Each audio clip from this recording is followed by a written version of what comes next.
तो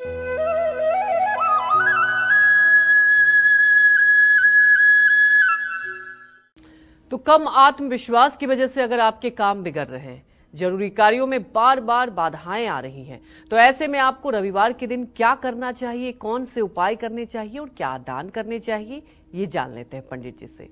बताएं पंडित जी, ये तो आपने पहले ही कहा था कि रविवार की बात की जाए तो अगर आपका सूर्य मजबूत है तो आत्मविश्वास भी मजबूत है, तो जिसका आत्मविश्वास कमजोर है क्या कुछ करना चाहिए रविवार के दिन? रविवार को किसी जरूरी काम के लिए घर से निकलते समय गाय को गेहूं की रोटी खिलाकर निकलना चाहिए।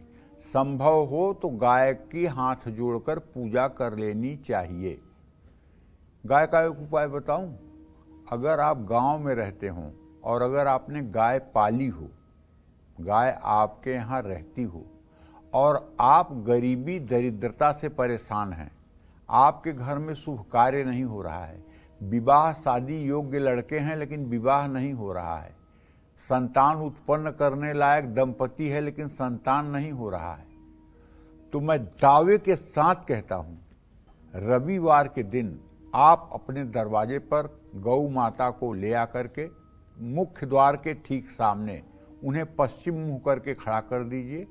एक लोग उन्हें पकड़ लीजिए और न बहुत गर्म पानी न बहुत ठंडा पानी, सामान्य जल से, जिस पानी से आप नहा सकें ऐसा पानी से, और गौ माता का स्नान करवा दीजिए। मैं दावे के साथ कहता हूं कि उनके शरीर से स्पर्श किया हुआ जल जब पृथ्वी पर गिरेगा तो वहां का सारा पाप जल करके एक क्षण में नष्ट हो जाएगा। और ये उपाय लगातार 5 रविवार अगर आपने कर दिया तो आपके घर में जितने भी रुके हुए शुभ कार्य हैं सब फटाफट तेजी के साथ होने शुरू हो जाएंगे, क्योंकि गाय ही एक ऐसा जीव है जिसके बारे में सनातन धर्म में कहा जाता है कि 33 कोटि देवी देवताओं का वास अकेले गौ में होता है। 33 कोटि देवी देवता अगर कहीं रहते हैं तो गाय में रहते हैं, इसलिए एक गाय की पूजा 33 कोटि देवी देवताओं को प्रसन्न करने के लिए पर्याप्त है। ये उपाय आप कर लीजिएगा और करने के बाद तब आप बताइएगा और तब आप देखिएगा कि सनातन धर्म का चमत्कार। ऐसे ही नहीं कृष्ण भगवान गायों के पीछे घूमते थे, कुछ है गायों के अंदर, नहीं तो वो त्रिलोकीनाथ हैं जिनके भ्रिकुट से जो है सृष्टि का लय और संहार होता है, और वो बांसुरी लेकर के गायों के पीछे पीछे क्यों जाएंगे? इसलिए कि गायों में 33 कोटि देवी देवताओं का वास होता है। गाय के दर्शन से पाप ताप नष्ट होते हैं।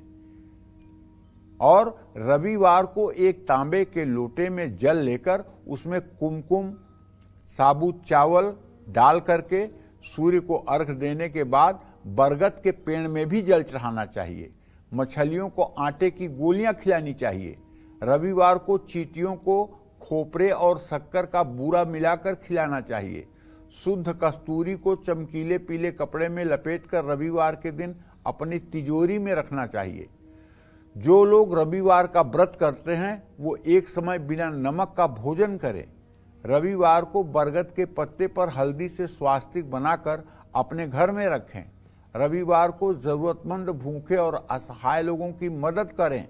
रविवार को आदित्य हृदय स्तोत्र का पाठ करें और ओम आकृष्णेन रजसा वर्तमानो निवेशयन्नामृतं मृतं च हिरण्येन सविता रथेन देवो याति भुवनानि पश्यन्न।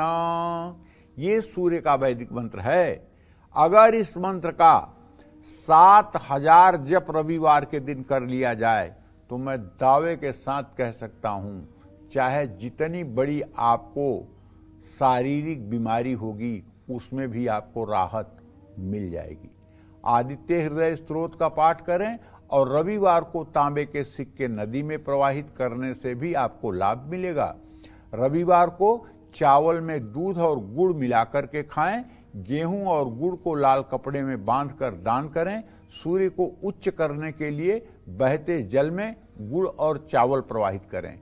रविवार को भगवान सूर्य को जल चढ़ाते हुए या उसके बाद आदित्य हृदय स्तोत्र का पाठ करना चाहिए। इससे आत्मविश्वास मजबूत होता है। जय मां विंध्यवासिनी। दर्शन 24 यूट्यूब चैनल को लाइक करें, शेयर करें और सब्सक्राइब करें।